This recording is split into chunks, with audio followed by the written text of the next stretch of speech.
5ই August আমাদের ছাত্র জনতার যে গণ অভ্যুত্থান তার 2 বছর পূর্তি হলো আজকে আর কি। এই দিনটি আমাদের জাতীয় জীবনে অনেক গুরুত্বপূর্ণ এবং কি বলবো সমুজ্জ্বল থাকবে যতদিন এই দেশ থাকবে, মানুষ থাকবে। আমাদের মুক্তিযুদ্ধ, আমাদের 90 এবং আমাদের এই 24, এটা বাঙালি জাতির জীবনে, বাংলাদেশের মানুষের জীবনে, জাতির জীবনে একটা অনন্য উজ্জ্বল ভূমিকা হিসেবে থাকবে। ধরেন এই যে আমাদের এই অর্জন, আমরা কি পেলাম 2 বছরে, কি পেলাম না, সেই হিসাব যদি আপনি করতে যান তো এটা তো বিস্তর আলোচনা। আমরা অনেক কিছুই পেয়েছি। প্রথম কথা হলো আমরা একটা ফ্যাসিবাদকে উৎখাত করেছি, এটা আমাদের একটা গ্রেট অ্যাচিভমেন্ট এই জাতির জীবনে। দ্বিতীয় কথা, আমরা একটা গণতান্ত্রিক সমাজের যাত্রা শুরু করেছি, এটা আমাদের একটা বড় অর্জন বলে আমরা মনে করি। এই গণতন্ত্রের যাত্রার মধ্যে ব্যত্যয় হবে, ভুল হবে, ডিবেট হবে, তর্ক হবে, বিতর্ক হবে, হ্যাঁ, সব কিছু হবে।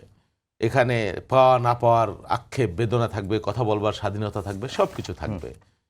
তারপরে আবার অপূর্ণতাও থাকবে। 2 বছর তো অনেক বড় সময়, তা না। আর একটা গণ অভ্যুত্থান একটা জাতির জীবনের সব কিছু পরিবর্তন করে দিতে পারে, এটা কোনো সমাজ বিপ্লব না, তাই না? অনেক ঘটনা আছে, অনেক প্রত্যাশা। আমাদের ধরেন ছোট দেশ, বিপুল সংখ্যক জনগোষ্ঠী আমাদের এখানে, আমাদের প্রচুর সমস্যা, সংকট, আমাদের দারিদ্র্য, আমাদের বেকারত্ব, আমাদের হাহাকার, অনেক কিছু আছে।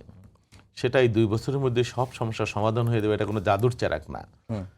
তবে আমাদের শাসন ব্যবস্থা যেটা, সেই শাসন ব্যবস্থার যে পরিবর্তন, সেটা যেমন আমি যদি বলি, এই 2 বছরে এখানে শাপলা চত্বরের মতো কোনো হত্যাকাণ্ড ঘটে নাই। এই 2 বছরে কেউ ওই যে আয়নাঘর নামক যে একটা জায়গা, 41 ফিট বাই ইঞ্চি বাই 3 ফিটের মতো যে জায়গা, সেখানে বছরের পর বছর কাউকে বসত করতে হয় নাই। একজন ছাত্র গুলি করে কেউ সরকারের পক্ষ থেকে হত্যা করা হয় নাই, আমি যতটুকু জানি। ভুল হতে পারে আমার। কেউ গুম হয় নাই, এক্সট্রা জুডিশিয়াল কিলিং হয় নাই, কোনো একটা গণমাধ্যম কোনো পত্রিকা বন্ধ করে দেয় নাই। হ্যাঁ, এই পরিবর্তনগুলো হয়েছে। কথা বলবার স্বাধীনতা আছে, তার মধ্যে ব্যত্যয় আছে, এর মধ্যে মারামারি হয়েছে, এর মধ্যে ত্রুটি বিচ্যুতিও হয়েছে, সরকারের ব্যর্থতা আছে, সফলতা আছে, অনেকগুলা জনবান্ধব কর্মসূচি আছে, সব কিছু আছে। সব মিলিয়ে আমাদের যাত্রা